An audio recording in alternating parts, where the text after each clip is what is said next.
Halo semuanya, selamat datang kembali. Hari ini kita punya kabar yang cukup mengejutkan sekaligus bikin dahi berkerut dari panggung geopolitik dunia.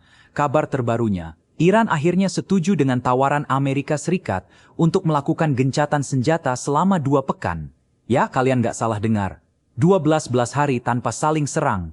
Tapi, tunggu dulu. Jangan keburu mikir ini adalah akhir dari segalanya. Apalagi membayangkan mereka bakal salaman sambil senyum lebar. Realitanya jauh lebih gelap dari itu.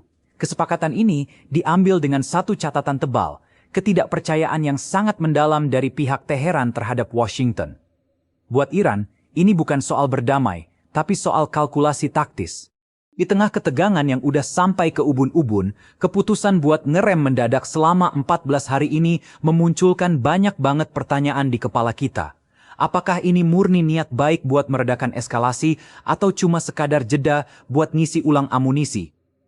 Mari kita bongkar sama-sama di video ini. Kita mulai dari sisi Amerika Serikat dulu. Kenapa tiba-tiba Washington ngasih tawaran gencatan senjata? Kalau kita lihat dari kacamata yang lebih luas, Amerika saat ini lagi ada di posisi yang cukup serba salah. Di satu sisi, mereka harus terus unjuk gigi sebagai kekuatan utama dunia, tapi di sisi lain, tekanan politik internal dan opini publik global udah makin gak bisa diabaikan. Menjelang tahun-tahun politik yang krusial, terseret ke dalam perang terbuka di Timur Tengah itu ibarat mimpi buruk buat administrasi di Gedung Putih. Jadi tawaran 14 hari ini sebenarnya adalah langkah pragmatis. Amerika butuh ruang bernapas buat narik mundur ketegangan yang udah over limit, sekaligus mengamankan aset-aset militer mereka di kawasan tersebut. Selain itu, langkah ini juga jadi cara cantik buat nunjukin ke dunia internasional kalau mereka udah nyoba jalur diplomasi. Kalau nanti gagal, ya mereka bisa bilang, kan kita udah coba.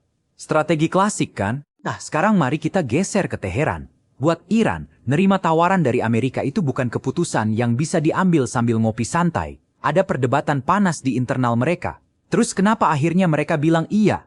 Jawabannya ada pada tekanan ekonomi dan kebutuhan logistik. Sanksi bertahun-tahun jelas bikin ekonomi mereka ngos-ngosan, belum lagi dinamika politik dalam negeri yang terus bergejolak.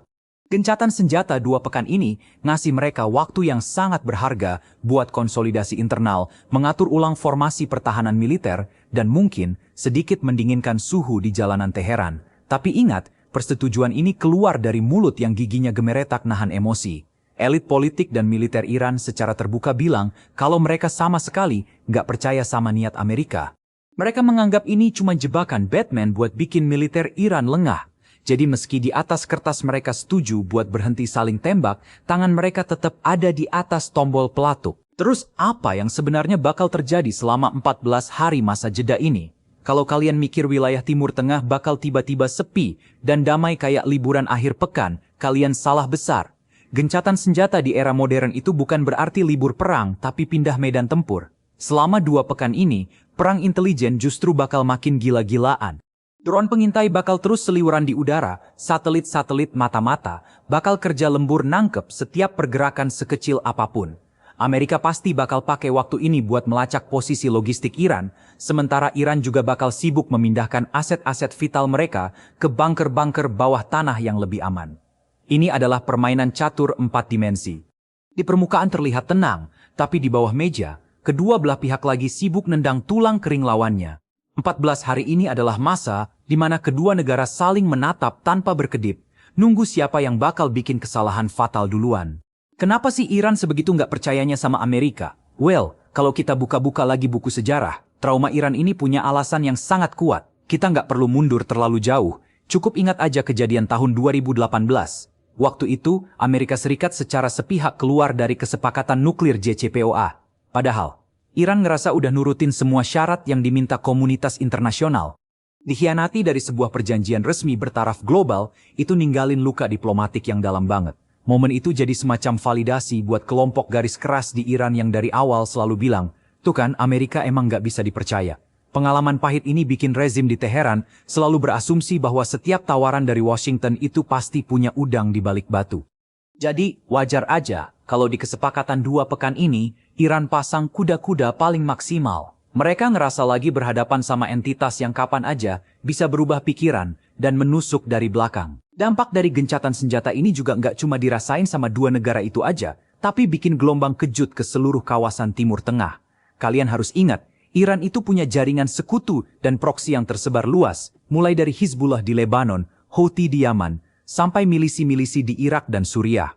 Ketika bos besarnya setuju buat ngerem selama 14 hari, otomatis proksi-proksi ini juga harus nyesuaiin ritme. Di sisi lain, Israel, sebagai sekutu utama Amerika di kawasan itu, pasti lagi ngamatin situasi ini pakai mikroskop.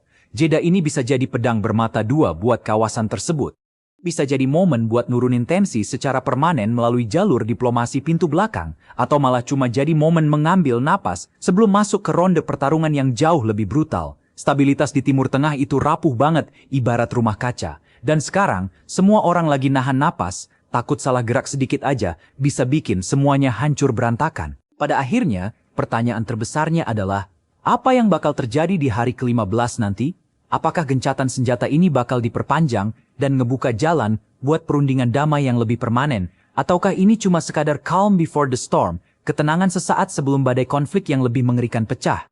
Sejarah ngajarin kita, kalau di Timur Tengah, harapan akan perdamaian itu seringkali cuma jadi ilusi yang memudar di tengah padang pasir. Tapi satu hal yang pasti, keputusan Iran untuk setuju dengan penuh rasa curiga ini menunjukkan betapa kompleks dan berisikonya permainan geopolitik modern. Kita sebagai pengamat cuma bisa berharap skenario terburuk nggak pernah terjadi karena dampaknya bakal ngerugiin kita semua di seluruh dunia. Gimana menurut kalian? Apa ini awal dari perdamaian atau justru persiapan perang yang lebih besar? Coba tulis opini jujur kalian di kolom komentar ya.